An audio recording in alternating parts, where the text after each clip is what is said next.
Hello students, welcome to the YouTube channel of DIB। जैसा आप सभी लोगों को पता है कि हम MP असिस्टेंट प्रोफेसर के लिए कक्षाएं अपने इस यूट्यूब चैनल से चला रहे हैं समाजशास्त्र विषय के लिए। और इसमें हमने यूनिट नंबर 3 स्टार्ट कर दी थी, जो बहुत इंपॉर्टेंट यूनिट है समाजशास्त्री सिद्धांतों की। और इसमें से आप लोगों ने यदि पुराने लेक्चर्स नहीं देखे हैं तो यूट्यूब चैनल पर हमारे जो प्लेलिस्ट बनी हुई है AP सोशोलॉजी के नाम से, वहाँ आप जा करके उसे देख सकते हैं। समाजशास्त्री सिद्धांत में हमने क्या क्या पढ़ लिया है। संरचनात्मक सिद्धांत कंप्लीट हो चुका है, प्रक्रियात्मक सिद्धांत कंप्लीट हो चुका है, अंतरक्रियावादी सिद्धांत हमारा चल रहा है।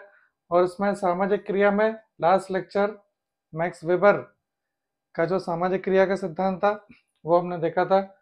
आज जो लेक्चर है वो किसका है? पेरेटो। पेरेटो का सामाजिक क्रिया का जो सिद्धांत है आज हम अपने इस लेक्चर में पढ़ेंगे। पेरेटो काफ़ी इंपॉर्टेंट है, हमेशा से ही पेरेटो पर एक दो प्रश्न पूछने में आते हैं।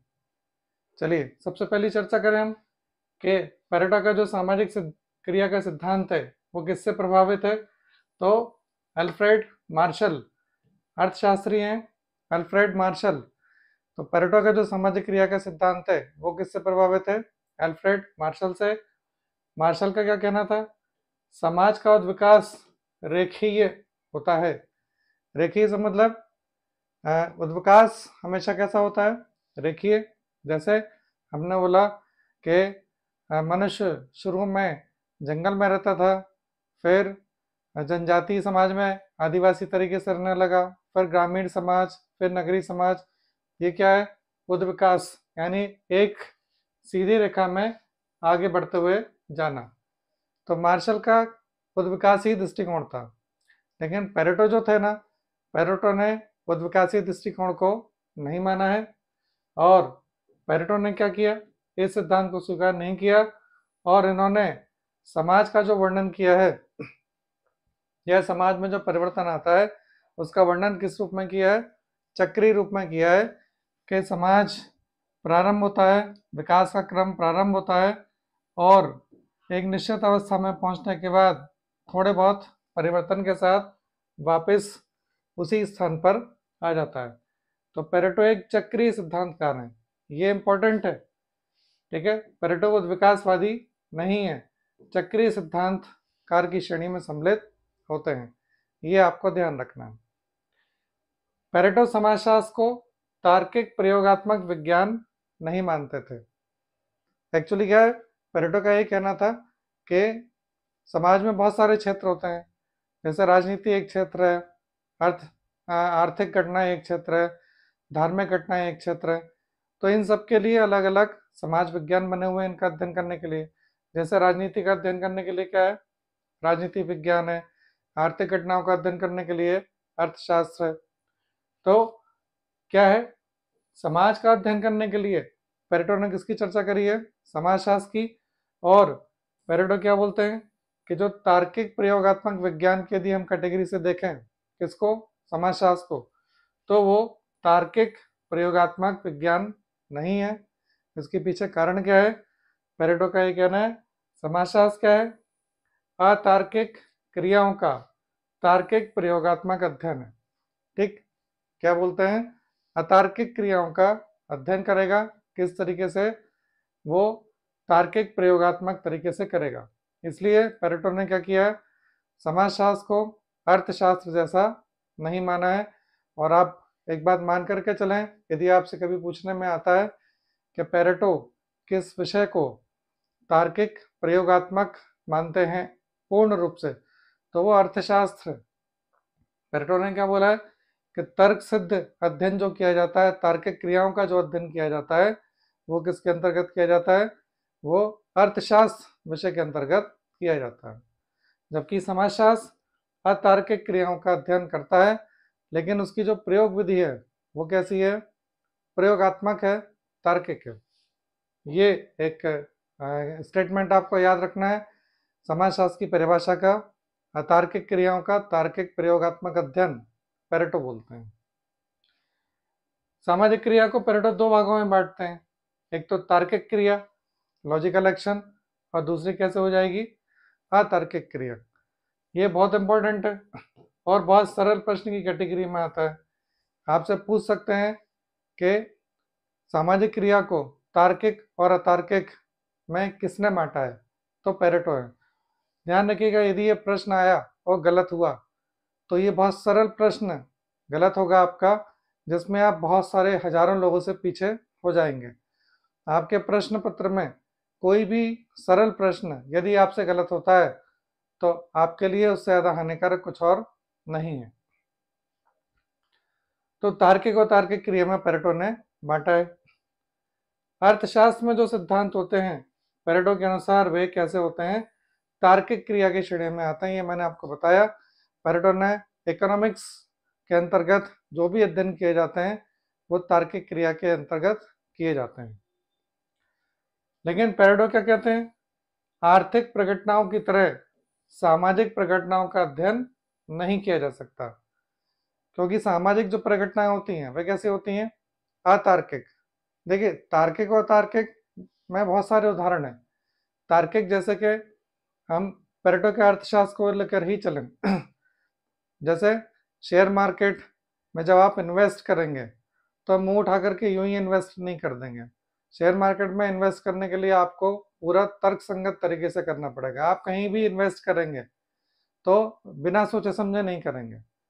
तो तर्कसंगत तरीके से जब कोई कार्य किया जाता है वो क्रिया कैसी कहलाती है, तार्किक। जैसे आप अपना एपी की तैयारी कर रहे हैं तो एपी की तैयारी के लिए आपको मालूम है आपको कौन कौन सी किताबें पढ़ना है, आपने बिना पूछे यूं ही उठा करके पढ़ना चालू नहीं किया, ये सब तार्किक कहलाएगा। आप इंटरव्यू में जब जाएंगे तो इंटरव्यू के लिए भी तैयारी करेंगे, ये सब तार्किक क्रिया बहुत सोच समझ करके की जाती है। अतार्किक क्रियाएं ये सोच समझ कर नहीं की जाती है और मनुष्य के जो मनोभाव हैं उन मनोभावों के आधार पर की जाती है। तो हम अपने जीवन में, पेरेटो का क्या कहना है, मनुष्य अपने जीवन में ज़्यादातर क्रियाएं कैसी करता है, अतार्किक करता है। वो अपने दिल से निर्णय लेता है, हृदय से निर्णय लेता है, मनोभाव से ग्रसित होकर के करता है। तार्किक क्रियाएं बहुत कम करता है, जबकि अतार्किक क्रियाओं की संख्या कैसे होती है, बहुत ज़्यादा होती है। तो समाजशास्त्र की विषय वस्तु क्या मानते हैं वो, अतार्किक क्रिया। पेरेटो के अनुसार प्रत्येक सामाजिक घटना के दो पक्ष होते हैं। ठीक, नंबर एक, जैसी की घटना वह वास्तव में है, यानी घटना जैसी है उसको उसी रूप में प्रस्तुत किया जाए। दूसरा क्या है, जैसे कि वह व्यक्ति विशेष के मस्तिष्क में अंकित है। ठीक है, तो एक तो क्या होगा, घटना जैसी है उसी रूप में ही उसको देखना।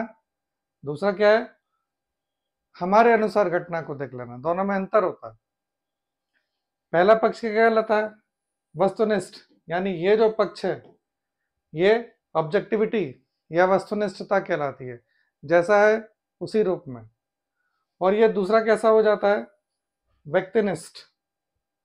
जैसे वस्तुनिष्ठ की यदि हम बात करें कि सपोज भिक्षावृत्ति की बात करें, ठीक है, तो भिक्षावृत्ति को लेकर के सपोज इंदौर कलेक्टर है इंदौर कलेक्टर ने क्या आदेश जारी कर रखा है कि शहर में कोई भी किसी भी बच्चे को या किसी भी अन्य व्यक्ति को भिक्षा नहीं देगा और भिक्षावृत्ति समाप्त करनी है। तो यदि हम इस भिक्षावृत्ति की घटना को जैसे कि वो वास्तव है, यानी कि जो उनका आदेश है उसी रूप में देखें कि हाँ जो वो कह रहे हैं सही कह रहे हैं, तो वो तो वस्तुनिष्ठता में हो जाएगी। लेकिन हम अपने दृष्टिकोण से देखें, हम ये बोले कि नहीं ये आदेश गलत है, यदि हम उन बच्चों को हेल्प कर दे रहे हैं तो हमको पुण्य का हमें पुण्य मिल रहा है उससे, या उन बच्चों को कुछ खाने को मिल जाता है, वट एवर जो भी आपके दिमाग में है वो सब क्या कहलाता है, हमारा स्वयं का दृष्टिकोण है। इसलिए कुछ लोग भिक्षा देना सही मान लेते हैं और कुछ लोग क्या मानते हैं, गलत। तो जो घटना जैसी है आप यदि उसको वैसे ही रूप में प्रस्तुत करते हैं तो वस्तुनिष्ठता कहलाती है। लेकिन हमने अपने अपने तरीके से उसको प्रस्तुत कर दिया, अपना दिमाग लगा दिया, तो वो व्यक्तिनिष्ठता कहलाएगी। तो वस्तुनिष्ठता और व्यक्तिनिष्ठता ये दो दृष्टिकोण हो जाते हैं। वस्तुनिष्ठ दृष्टिकोण क्या है? जो सामाजिक प्रघटना को उसकी वास्तविकता या यथार्थता में देखता है, यानी जो जैसा है वैसा। और व्यक्तिपरक क्या हो गया? हमारे व्यक्तियों के मस्तिष्क में जैसा है, हम अपने हिसाब से उसे सही मानना है या गलत मानना है, वो व्यक्तिनिष्ठता कहलाती है। कोई भी घटना हो सकती है वो। पेरेटो के मतानुसार तर्कसंगत क्रियाओं का आधार सामान्यतः कैसा होता है? वस्तुनिष्ठ होता है। जैसे यदि ये बोला जाए कि बैंक में एफडी करा दीजिए, तो बैंक में एफडी कराना, बैंक में यूं ही पैसे रख लेना, उससे अच्छा उसकी एफडी करा देना, तो सभी लोग इस बात को मान जाएंगे कि हाँ बात सही है। यदि आपके बैंक में 1-8 लाख रुपया रखा हुआ है, यूं ही रखा हुआ है, तो आप उसकी एफडी करा दीजिए। ये वस्तुनिष्ठता कहलाती है। जो सत्य है वो सत्य है। जबकि अतार्किक क्रियाओं का आधार कैसा होता है? व्यक्तिनिष्ठ। यानी हम कोई भी अतार्किक क्रिया करते हैं, ठीक है, तो उसका आधार व्यक्तिनिष्ठ।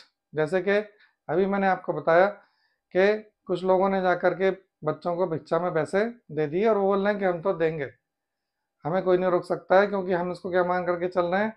हम उसे ये मान के चल रहे हैं कि ये तो पुण्य का कार्य है। तो ये क्या दृष्टिकोण हो गया? व्यक्तिनिष्ठ। व्यक्तिपरक दृष्टिकोण से सामाजिक प्रघटनाओं की यथार्थता यदि वस्तुपरक यथार्थता के अनुरूप हो जाती है, तो यह वैज्ञानिक सिद्धांत कहलाता है। यानी यदि व्यक्तिनिष्ठ दृष्टिकोण, या ये बोला जाए व्यक्तिनिष्ठता किसके बराबर हो जाए? वस्तुनिष्ठता के बराबर हो जाए, तो वो सिद्धांत या वो दृष्टिकोण क्या कहलाएगा? वैज्ञानिक दृष्टिकोण की श्रेणी में सम्मिलित हो जाएगा। यानी जब हमारी सोच किसके साथ मिल जाए? जो वास्तविकता में वस्तुनिष्ठ सोच है उसके साथ मिल जाए, तो वो वैज्ञानिक दृष्टिकोण की कैटेगरी में सम्मिलित हो जाएगा। जैसे हमने बोला बाल विवाह, कई सारे गांव हैं जहां पर बाल विवाह की प्रथा चलन में है, उनका व्यक्तिनिष्ठ दृष्टिकोण है, वो मान करके चलते हैं कि यही सही है। लेकिन यदि वो लोग भी ये मान करके चले, ऐसा मान लें वो कि हाँ बाल विवाह गलत है, तो वो क्या हो जाएगा? वो वैज्ञानिक दृष्टिकोण में सम्मिलित हो जाएगा। यानी व्यक्तिनिष्ठता इक्वल टू वस्तुनिष्ठता। और नहीं तो क्या? अतार्किक क्रिया क्या हो सकती है? आप बाल विवाह को सही ठहराने के लिए बहुत सारी चीजें बता सकते हैं, पर्दा प्रथा को सही ठहराने के लिए बहुत कुछ बता सकते हैं। ये सब क्या है? ये सब अतार्किक क्रिया में सम्मिलित है।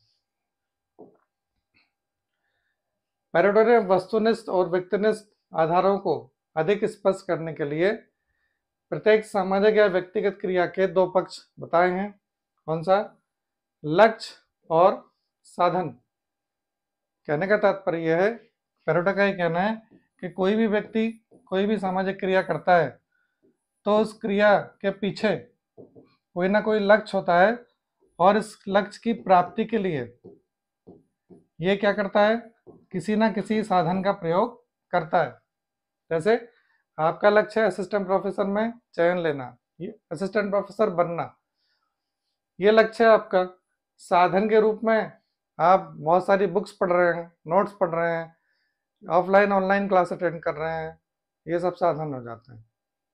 तो कोई भी क्रिया है व्यक्तिनिष्ठ या वस्तुनिष्ठ, उसमें क्या होता है? लक्ष्य और साधन इन दोनों का यूज किया जाता है। यानी लक्ष्य होता है किसी न किसी सामाजिक क्रिया के पीछे, और उसको प्राप्त करने के लिए, लक्ष्य को प्राप्त करने के लिए किसी न किसी साधन का प्रयोग करते हैं। पेरेटो के अनुसार हम उन प्रक्रियाओं को तार्किक क्रिया का नाम देते हैं जो तर्कयुक्त तरीके से, रीति से मतलब क्या हो जाएगा? साधन। यानी वो तर्कयुक्त साधन से साध्यों के साथ, साध्य मतलब लक्ष्य, साध्यों के साथ संबंधित केवल उस कर्ता की दृष्टि से ही नहीं है जो प्रक्रिया संपन्न करता है, बल्कि उनकी दृष्टि से भी है जो अधिक व्यापक ज्ञान रखते हैं।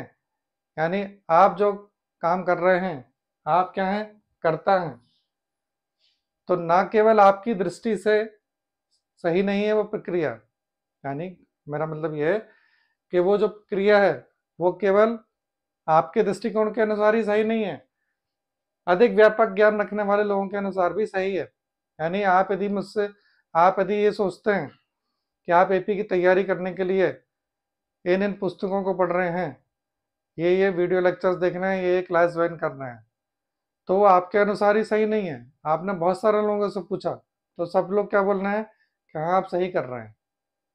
तो ऐसी क्रिया क्या कहलाती है? तार्किक क्रिया कहलाती है। जैसे आपके पास पैसा है तो आपने गोल्ड खरीद के रख लिया है, जमीन में इन्वेस्टमेंट कर दिया, आपको लग रहा है कि मैंने सही किया, आपने बैंक में एफडी करा दी, आपको लग रहा है आपने सही किया। आपने बहुत सारे लोगों से पूछा, 50 लोगों से, तो 50 में से 50 लोगों ने बोल दिया कि हाँ आपने जो किया है वो सही किया। तो वो क्रिया क्या कहलाती है? तर्क संगत क्रिया कहलाएगी या तार्किक क्रिया कहलाएगी। यानी तार्किक क्रिया में क्या है? व्यक्ति परकता भी है, व्यक्तिनिष्ठता भी है, वस्तुनिष्ठता भी है और तर्क संगति भी है। तीनों चीजें हैं, व्यक्तिनिष्ठता भी है, वस्तुनिष्ठता भी है और तार्किक भी है। वो तार्किक क्रिया की दूसरी परिभाषा में पेरेटो ने वस्तुपरकता और व्यक्तिपरकता में तार्किक आधार को क्या माना है? महत्वपूर्ण बताया है। यानी तार्किक आधार क्या होना चाहिए? इंपॉर्टेंट है ये। इसलिए ये क्या कहते हैं कि लक्ष्य को प्राप्त करने के लिए साधन जितने अधिक उचित और सही होंगे उसी अनुपात में लक्ष्य की प्राप्ति होगी। यानी लक्ष्य को प्राप्त करने के लिए आपके पास जो भी साधन है वो साधन जितना अच्छा होगा, जितना उचित होगा, लक्ष्य की प्राप्ति भी आपको कैसे होगी? उसी अनुपात में होगी, यानी उतना ही ज़्यादा लक्ष्य प्राप्त होगा। यानी आपके पास बहुत सारा पैसा है, उसे आप इन्वेस्ट करने के लिए क्या है, आप साधन जो हैं जितने तार्किक साधन रखेंगे, आपको इन्वेस्टमेंट के बदले जो प्रॉफिट होगा वो उतना ही ज़्यादा होगा। या आप जितनी अच्छी किताबों से पढ़ाई करेंगे, ठीक, आपके नंबर उतने ही ज़्यादा अच्छे आएंगे। ये इसमें कहा गया है। अब ये तो हो गई थी तार्किक क्रिया। अब बात करें अतार्किक क्रिया की, तो पेरेटो ये कहते हैं कि जितनी भी क्रियाएं मनुष्य करता है उसमें से तार्किक क्रिया को माइनस कर दीजिए, तो जो बचा वो अतार्किक है। ये आपको याद रखना है। पेरेटो समाजशास्त्र की परिभाषा अतार्किक क्रिया द्वारा समझाते हैं। अभी आपको बताया था कि पेरेटो क्या बोलते हैं, समाजशास्त्र तार्किक क्रियाओं का अध्ययन नहीं करता, अतार्किक क्रियाओं का अध्ययन करता है। क्योंकि तार्किक क्रियाओं का अध्ययन कौन कर रहा है? अर्थशास्त्र कर रहा है। अतार्किक क्रिया की परिभाषा उन्होंने किस रूप में दी है? नकारात्मक रूप में। नकारात्मक रूप में कैसे? वे अतार्किक क्रिया उसे बताते हैं जो तार्किक नहीं है, यानी नहीं शब्द आ गया। तो अतार्किक क्रिया की परिभाषा उन्होंने नकारात्मक रूप में दी है कि जो तार्किक नहीं है वो अतार्किक है। सूत्र में क्या कहते हैं कि यदि संपूर्ण प्रकार की क्रिया में से तार्किक क्रिया को निकाल दिया जाए तो जो बचेगा वो अतार्किक क्रिया, यानी फॉर्मूले में रख दें तो अतार्किक क्रिया इक्वल टू संपूर्ण क्रिया माइनस तार्किक क्रिया। ठीक है, ये आपको ध्यान रखना है। ये प्रश्न पूछने में बहुत ज्यादा आता है, ये बहुत इंपॉर्टेंट है। यानी आपसे पूछ सकते हैं कौन बोलता है कि तार्किक क्रिया में, संपूर्ण क्रिया में से तार्किक क्रिया को माइनस करें तो जो बचेगा वो क्या है? अतार्किक क्रिया। पेरेटो के अनुसार अतार्किक क्रियाओं का संबंध किससे होता है? मस्तिष्क की दिशाओं से है। मस्तिष्क की दशा, यानी पेरेटो 3 चीजें बताते हैं। एक तो होता है मनुष्य की दशा, कौन सी? मस्तिष्क की दशा, हमारे मनोभाव। दूसरा, जिन तथ्यों का हम अध्ययन कर रहे हैं वो। और तीसरा, हमारी अभिव्यक्ति। तो क्या है पेरेटो का ये कहना है, आप तथ्य देख सकते हैं और मनुष्य की जो अभिव्यक्ति है उसको भी देख सकते हैं, लेकिन मस्तिष्क की दशा नहीं देख सकते आप। इसलिए मस्तिष्क की दशा पूरी तरीके से मनोभाव पर निर्भर करती है। इसलिए पेरेटो क्या बोलते हैं, अतार्किक क्रिया के पीछे जो कारण है वो मनुष्य के मनोभाव है, मनुष्य के मस्तिष्क की दशा है। हो सकता है कि आपके मनोभाव, आपके मस्तिष्क की दशा इस प्रकार की आई कि आपने बोला कि ये जो मैंने पैसा कमाया था ये मेरे किसी काम में नहीं आया, तो आपने उठा करके उस पैसे को ऐसी जगह इन्वेस्ट कर दिया जिसमें वो पूरी तरीके से डूब गया। तो मस्तिष्क की दशा पर निर्भर करता है अतार्किक क्रिया। पेरेटो ने अतार्किक क्रिया का पुनः वर्गीकरण किया, यानी अब ये अतार्किक क्रिया का भी वर्गीकरण करते हैं। इसमें वे आगमनात्मक विधि को अपनाते हैं। ये भी इम्पोर्टेंट है, आपसे पूछ सकते हैं कि पेरेटो ने जो अतार्किक क्रिया का वर्णन किया है, वर्गीकरण किया है, उसमें किस विधि का यूज किया। तो देखिए, आगमनात्मक विधि का किया। तो एक विधि होती है निगमनात्मक और दूसरी कौन सी होती है, आगमनात्मक। तो ये किस विधि का यूज करते हैं, आगमनात्मक विधि का। अतार्किक सामग्री में से वे ऐसे तत्वों को निकालते हैं जो स्थिर होते हैं या अस्थिर। कहने का मतलब ये कि जो अतार्किक क्रिया है, पेरेटो ने अतार्किक क्रिया, इस अतार्किक क्रिया को दो भागों में बांट दिया। एक तो कौन से तत्व हैं, स्थिर तत्व हैं, ठीक है, और दूसरे कौन से तत्व हैं, अस्थिर तत्व हैं। ये जो स्थिर तत्व होते हैं, पेरेटो ने इनको क्या बोला है, विशिष्ट चालक। पेरेटो ने इनको बोला है विशिष्ट चालक, और कई जगह आप इसको अवशिष्ट चालक के नाम से भी पढ़ेंगे, विशिष्ट चालक या अवशिष्ट चालक। और अस्थिर तत्व का उन्होंने क्या नाम दिया है, भ्रांत तर्क।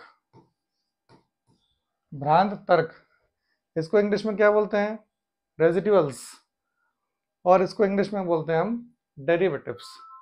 ठीक है, तो जो अवशिष्ट चालक हैं वो क्या हैं, वो हैं रेजिडुअल्स, और जो भ्रांत तर्क है उसको पेरेटो क्या बोलते हैं, उसको बोलते हैं डेरिवेटिव्स।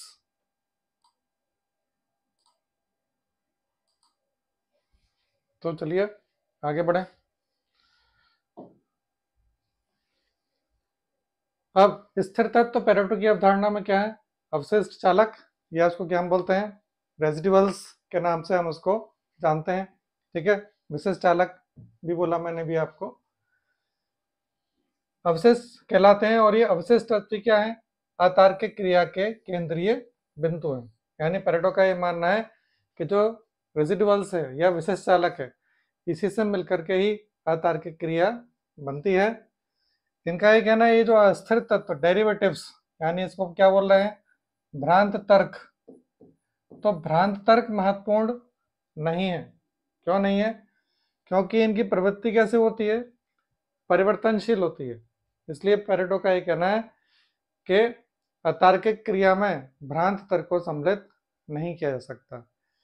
यदि आपसे पूछा जाए कि अतार्किक क्रिया में भ्रांत तर्क और विशिष्ट चालक, तो पेरेटो ने अतार्किक क्रिया का निर्माण किससे माना, तो विशिष्ट चालकों से ही माना है, या अवशिष्ट चालक कुछ भी बोलें, इंग्लिश में रेजिडुअल्स बोलते हैं उसको।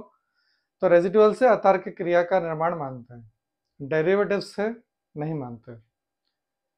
इसलिए अतार्किक क्रिया वह है जो रेजिडुअल की कैटेगरी में आती है, यानी डेरिवेटिव्स की कैटेगरी में नहीं आती है। अब पेरेटो ने रेजिडुअल्स यानी विशिष्ट चालक और डेरिवेटिव्स, इसका भी वर्गीकरण किया। तो रेजिडुअल्स का वर्गीकरण 6 वर्ग में किया। ये आपको याद रखना है, हो सकता है प्रश्न में आ जाए। कौन सा है, नंबर 1 सम्मिलन के चालक। तो सम्मिलन के चालक में क्या है, विभिन्न प्रकार के एक समान या विरोधी तत्वों को मिलाकर के व्याख्या की जाती है, जो मानसिक दशाओं के आधार पर होती है। ठीक है, तो समाज की जो मानसिक दशा है उसके आधार पर हम किसी घटना की व्याख्या कर देते हैं, और वो व्याख्या जो होती है वो कैसी होती है, वो एक जैसे या विरोधी तत्वों को लेकर के होती है।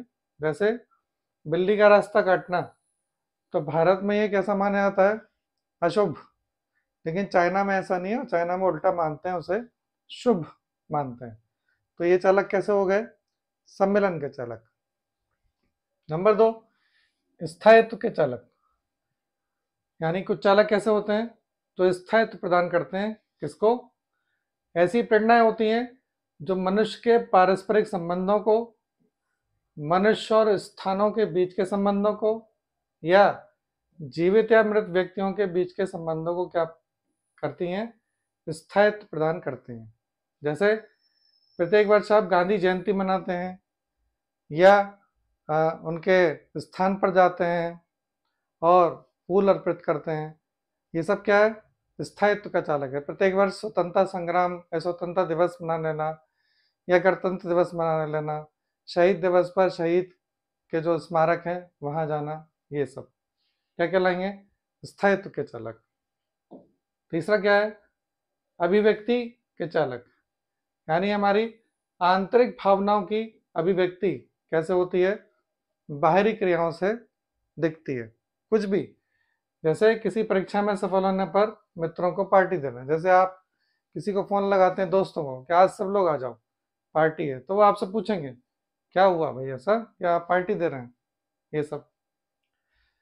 सामाजिकता के चालक, इसमें मनुष्य के समाजीकरण की प्रक्रिया सम्मिलित है।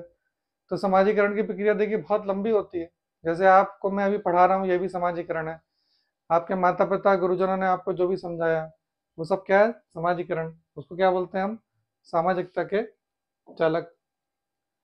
व्यक्तित्व के संगठन के चालक, इसमें वे सभी प्रेरणाएं आती हैं जो हमारे व्यक्तित्व यानी पर्सनालिटी को संगठित करती हैं। जैसे आपको ये सिखाया जाए कि चोरी नहीं करना है, झूठ नहीं बोलना है, हमेशा सच बोलना है, ईमानदारी को बनाए रखना है। ये सब सारी प्रेरणाएं क्या है, आपके मन के अंदर आपकी अंतरात्मा बोलती है कि भाई चोरी मत करो, किसी के साथ गलत मत करो। ये सब व्यक्तित्व के संगठन के चालक होते हैं। यौन संबंधी चालक, इसमें वे चालक आते हैं जो यौन व्यवहार से संबंधित हैं और यही कारण है कि समाज इन पर नियंत्रण रखने के लिए कानून बनाता है। ठीक है, तो यौन संबंधी चालक, इन पर नियंत्रण रखना है। जैसे बिना विवाह किए दो लोग साथ में, लड़के लड़की बिना विवाह किए साथ में नहीं रह सकते। तो ये सब क्या है, यौन संबंधी चालकों की श्रेणी में सम्मिलित हो जाता है। तो ये टोटल 6 प्रकार हैं, ये विशिष्ट चालकों के प्रकार हैं। पेरेटो ने बताए हैं, आपको नाम याद होना चाहिए 6 लोगों का, मतलब 6। वैसे यौन संबंधी, व्यक्तित्व के संगठन वाले, फिर सामाजिकता के चालक, अभिव्यक्ति के चालक और स्थायित्व के चालक, और उसके अलावा सम्मिलन के चालक। ये 6 चालक हैं। पेरेटो ने इनका वर्गीकरण किया था किसका, विशिष्ट चालकों का 6 प्रकार से। भ्रांत तर्क को भी पेरेटो क्या बोलते हैं, 4 भागों में बांटते हैं। देखिए भ्रांत तर्क का मतलब होता है कि हम कुछ भी अतार्किक क्रिया करते हैं तो उस अतार्किक क्रिया को अपने आप को जस्टिफाई करने के लिए समाज को कुछ समझाने का प्रयास करते हैं। तो उसमें तर्क की जगह हम कुतर्क का सहारा लेते हैं। ठीक है, जैसे कि कोई व्यक्ति है और वो किसी महिला को, अपनी पत्नी को मार रहा है और वो ये बोलता है कि मैं तो पति हूँ, मेरा तो अधिकार है, मैं इसको मारूं। ये भ्रांत तर्क है, कुछ भी हो सकता है। ठीक है, 4 भाग हैं भ्रांत तर्क के। जैसे दृढ़ कथन या घोषणा, इसमें व्यक्ति यह दावा करता है कि उसने जो कुछ भी किया है वह क्या है, पूर्णतः सही है। जैसे कि कोई माता पिता है, उन्होंने अपनी लड़की की शादी जबरदस्ती बिना उसकी इच्छा के किसी ऐसे व्यक्ति से करा दी, किसी ऐसे लड़के से जो लड़का उसे पसंद नहीं था। वो हो सकता है कहीं और विवाह करना चाह रही थी, कुछ भी। फिर उनसे पूछा जा रहा है कि आपने गलत किया, तो वो बोलते नहीं, ये मैंने पूरा सही किया है। इसमें वो बहुत ऊंची आवाज में और एकदम हाथों में मुट्ठियां बांधते हुए बोलेंगे कि जो भी किया गया है सब सही किया गया है। तो ये क्या कहलाता है, दृढ़ कथन। ये भ्रांत तर्क है। प्राधिकार या अधिसत्ता, दृढ़ कथन को स्वीकार करने पर यह क्या कहलाता है, प्राधिकार में कन्वर्ट हो जाता है। यानी कि यदि दृढ़ कथन को एक्सेप्ट कर लिया गया, जैसे कोई व्यक्ति है वो अपनी औरत को मार रहा है और ये बोलता है कि मुझे तो औरत को मारने का अधिकार है क्योंकि मैं तो उसका पति हूँ, और यदि समाज ने उसको एक्सेप्ट कर लिया कि हाँ ठीक है भाई तुम मार सकते हो, तो किस में कन्वर्ट हो गया, प्राधिकार। यानी कि पति को प्राधिकार मिल गया पत्नी को पीटने का।